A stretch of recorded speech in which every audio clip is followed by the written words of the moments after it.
fiery horse with the speed of light, a cloud of dust, and a hearty hi-yo Silver, the Lone Ranger.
With his faithful Indian companion Tonto, the daring and resourceful masked rider of the plains led the fight for law and order in the early western United States.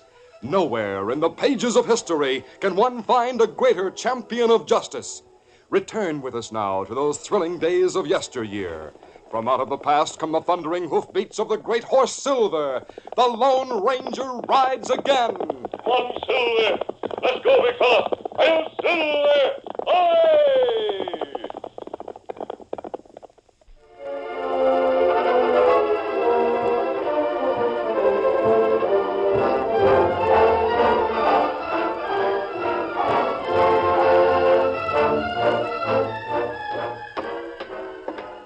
When Curly Wayne entered the restaurant, old Pop McCarthy behind the counter glared at him. What's the matter with you, Pop? I'm sadly disappointed in you. Why?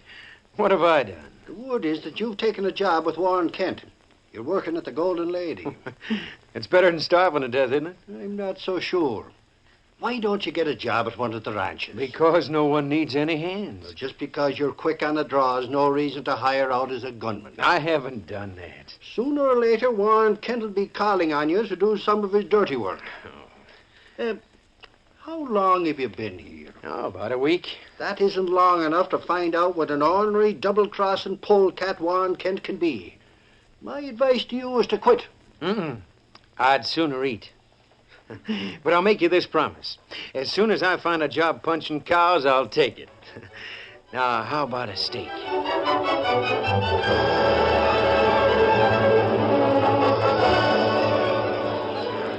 At 9 o'clock that evening, Curly's relief man, Sam Miner, took his place on the platform overlooking the faro tables and told the young cowboy Warren Kent wanted to see him. Curly went directly to the office at the rear of the cafe.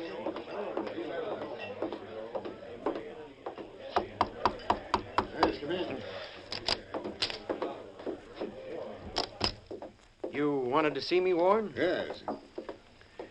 Take a look at that little knot in the wall up by the ceiling. You think you could hit it? I might. From a fast draw? I might. Let's see you try it. Well, sure. Dead center. That's real shooting. Is that all you wanted me for? No, sit down. All right. I'd like you to take a little ride out to Thirsty Creek. You know where it is? Well, sure. What for? That's where Matt Johnson lives. He's a prospector. An old man with a beard. You remember seeing him here last night? Oh, yeah. Well, he won a lot. When it came time to cash in his winnings, I didn't have enough money to cover him. I was 500 short. I promised I'd get it to him today. Here it is. Will you take it to him? Sure. Of course, I'm supposed to relieve Joe at midnight. I may not be able to get back before then. I'll take your place. Matt's cabin is near a big grove of cottonwoods. You shouldn't have any trouble finding it. Right. Well, here's the money. Good enough. I'll see you later. Yeah. As simple as that.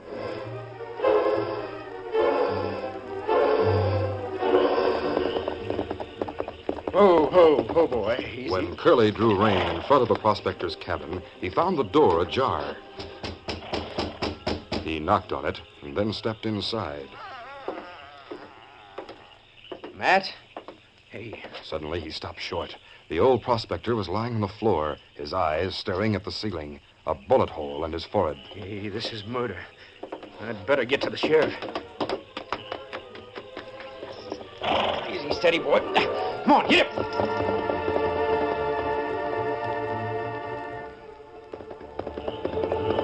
Ho, boy, easy. Curly pulled his mount to a sliding stop in front of the sheriff's office, dismounted, and ran up the steps. There were half a dozen men inside who stopped talking as he opened the door. Sheriff, there's been a murder. Matt Johnson has Put your been... hands, Wayne. What? I'll take your gun. What's the idea? One bullet fired. Wayne, you're under arrest for murder. Me? I had nothing to do with it. Tell them what you saw, Luke. Sure. I was riding along the bank of Thirsty Creek when I heard a shot. Matt Johnson's cabin was just ahead, and I figured it must have come from there. I left my horse in a grove of trees. There was a chestnut bronc standing in front of the cabin. You ride a chestnut, Wayne? Oh, yeah, but Go that's on, Luke. Well, I took a look in one of the windows. What did you see? I saw this man, Curly Wayne. What? Matt was lying on the floor, and Curly was bending over him. I saw Curly take something from Matt's pocket. It looked like money.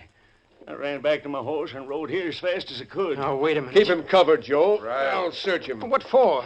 Money. Well, Sheriff, I'll admit I have some money on me, but it's... So I see. But I didn't get those bills from Matt. Warren Kent gave them to me to deliver to Matt. Ask Kent, he'll tell you. $500. Will you listen to me for a minute? Joe, I'll get the coroner and ride out to Thirsty Creek. Lock Wayne up. Right, Sheriff.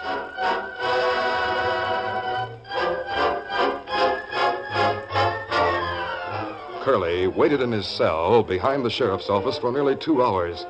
Then the lawman returned with his deputies and the coroner, and Curly could hear most of what they said about the crime. Finally, he heard Warren Kent's voice and hoped he would soon be free. The door into the cell block opened. Sheriff says make it fast, Warren. All right, Joe. Warren, aren't they letting me out? No, Curly. Well, didn't you tell them you gave me the $500 they found on me? Yep. Well, then... Matt had a lot of money in his cabin, Curly. It was all gone. They figure you took it and hid it somewhere. Oh, that's loco. I didn't have anything to do with it. Curly, you're in a bad spot. They believe Luke, and they don't believe you. I think the best thing for you to do is to get out of here. It's easier said than done. Just the same. That's all right. You can't see us. With his back to the office door, Kent reached inside his shirt and pulled out a gun. Here, take it and hide it. A gun. Hide it under your jacket, quick. Time's up, Warren. Huh? Oh, yes, I'm coming.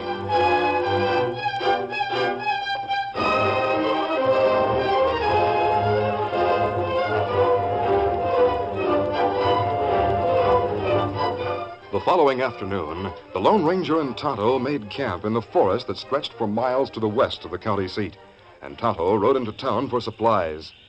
He returned after dark with a report of Matt Johnson's murder and the additional news that the man who had been jailed for the crime had escaped shortly before dawn. No, posse look for him in forest.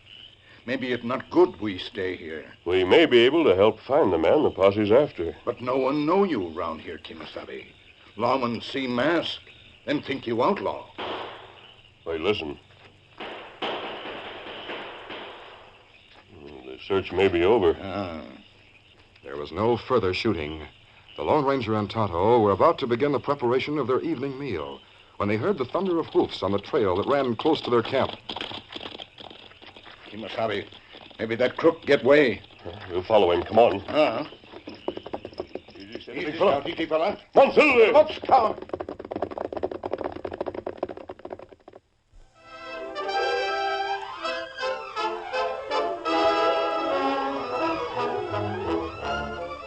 The curtain falls on the first act of our Lone Ranger adventure. Before the next exciting scenes, please permit us to pause for just a few moments.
Now to continue.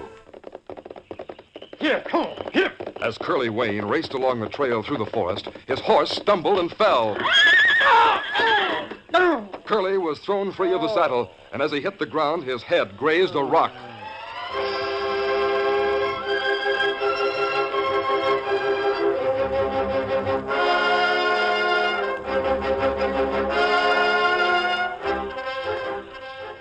Long hours passed before the cowboy opened his eyes. He saw that he was covered by a blanket. He touched his temple and felt a bandage. Then he turned his head. A masked man. And an Indian. You not move. Easy does it. You've had a bad fall. There's no fracture, but we're afraid there may be a concussion. My horse. He's all right. You two found me and fixed me up. We've done our best. Oh, thanks. But if you're all hoots, you better hightail it. There's a posse after me. We know that. You're Curly Wayne. You're wanted for the murder of Matt Johnson. What? You escaped from jail yesterday morning. Huh? Who told you? My friend here. The Indian? Yes, he went into town for supplies. They're talking about nothing else, And I suppose everyone thinks I'm guilty? aren't you? No. And why were you accused? Just listen. Just listen to this. The cowboy told the masked man and the Indian everything that had happened before and after his discovery of Matt's body. So it was Warren Kent who gave you the gun you used during your escape. Yeah. And this is it? Now, let me see. Yeah, that's it. It hasn't been fired. No, I was glad I didn't have to use it. It wouldn't have done you much good if you had. Huh? Look, it's loaded with blanks. Thanks. See for yourself. Why, I don't understand. I'm not sure Kent wanted you to make a getaway. This gun wouldn't have been any protection if you'd had to shoot it out with anyone. He gave me a gun that was loaded with blanks? Unless you reloaded the gun later. Oh, no, of course not. Where would I have gotten any blanks, and why should I? There's something else I'm interested in, Wayne. You said there was a groove in the bullet that killed Matt Johnson. Yeah. I heard him talking about it in the sheriff's office. The bullet was almost split. My gun, well, not this one, the one the sheriff took away from me, doesn't do that to a bullet. Oh, doesn't it? Well, it doesn't leave any mark at all. Well, there you're wrong. Every gun leaves some sort of a mark on a bullet. Well, a little scratch, maybe. What's more, every bullet fired from the same gun has the same marks. Let's experiment. The Lone Ranger slipped 2 cartridges into the cylinder of the revolver and fired 2 shots into the ground.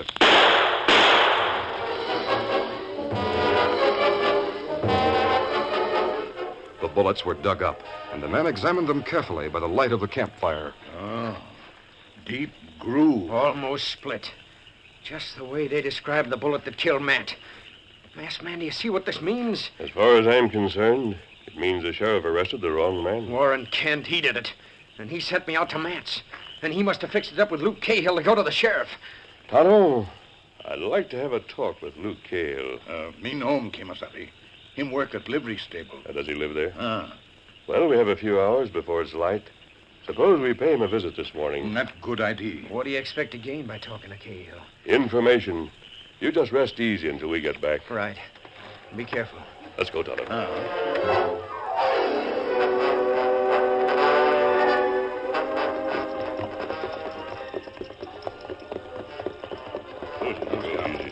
Easy, Scout. The main street was deserted as the Lone Ranger and Tonto drew rein in front of the livery stable on the edge of town. At one side of the stable doors, there were two windows. The moonlight streaming through them showed a small office. At one side, a man was sleeping on a cot. Cahill. Cahill, wake up. What you want? Get up. Oh, tether your horses to the hitch rack. I'll take care of them in the morning. I said get up and open the door. All right. You don't have to break the window. Give me a chance to pull out my boots.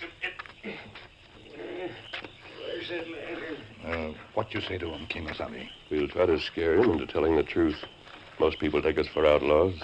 We'll let him make the same mistake. All right, come on in.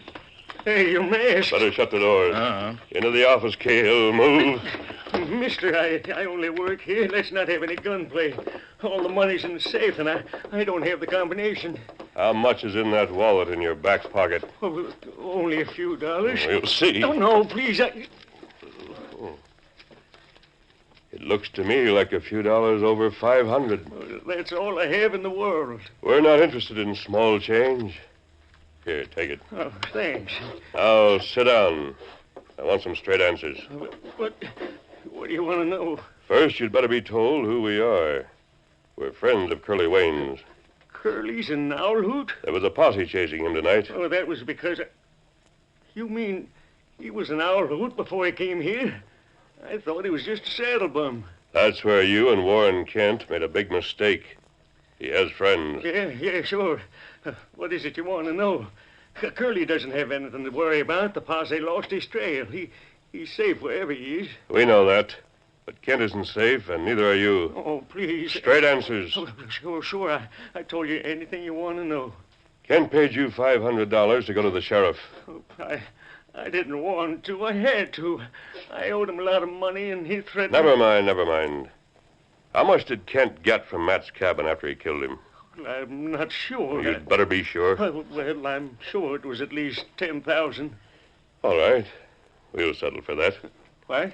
We'll settle for 10,000. You can tell Kent to bring it to the old mill on the River Road tomorrow night. Not later than 9 o'clock. If he isn't there on time, he'll be facing guns that aren't loaded with blanks. You have it straight? Why don't you tell him yourself? There are too many people around the Golden Lady. Oh, no, not at this time of night.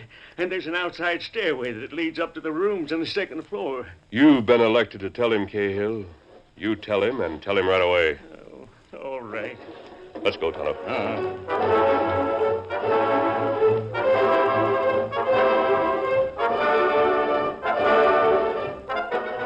From the shadow of a building across the street, the Lone Ranger and Tonto watched Luke leave the stables and hurry toward the Golden Lady.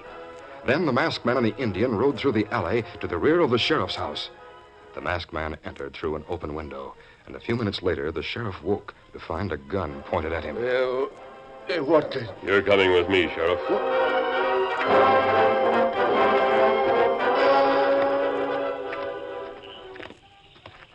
At the foot of the outside stairs, at the rear of the Golden Lady, the sheriff stopped. Only one of the windows that opened on the second-floor balcony showed a light. The sheriff turned to the Lone Ranger, who still held a gun at his back. Up the stairs. Why? You'll soon hear something that will interest you a great deal, Sheriff. Now up the stairs and try not to make any noise.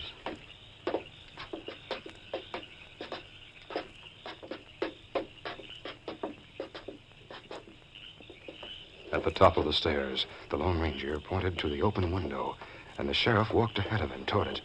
Luke's voice reached them clearly. Warren, I'm telling it to you exactly the way it happened. Luke Cahill. This is far enough, Sheriff. Listen. You can't make me believe Curly Wayne is an outlaw. Well, the big hombre who barged in on me tonight is. He was wearing a mask, and he said he was a friend of Curly's.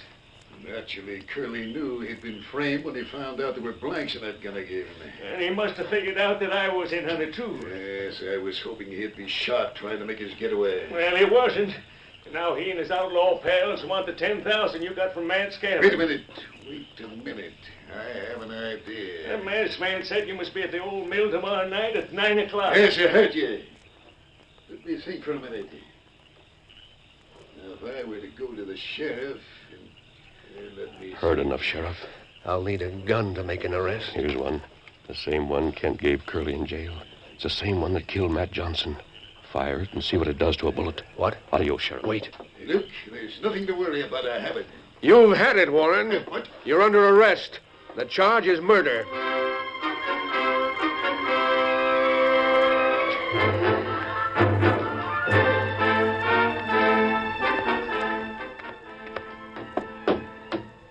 The following morning, Curly Wayne entered the sheriff's office.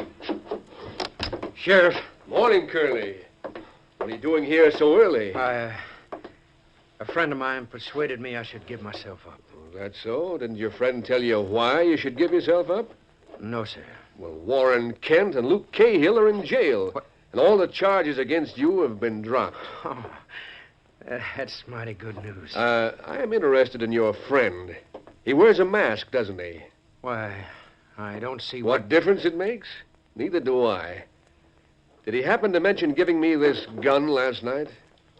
Why, that's the gun Kent gave me. That's the gun, yes, sir. And just take a look at the bullets he used to load it. Are they silver? They sure are. A mask, silver bullets. Curly, did he happen to call his horse Silver? Yeah, Sheriff. What you're trying to say is that my friend, that hombre I thought was an owl hoot, is none other than... The Lone Ranger, Curly. Yes, the Lone Ranger.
This is a feature of the Lone Ranger Incorporated, created by George W. Trendle, produced by Trendle Campbell Muir Incorporated, and directed by Charles D. Livingston.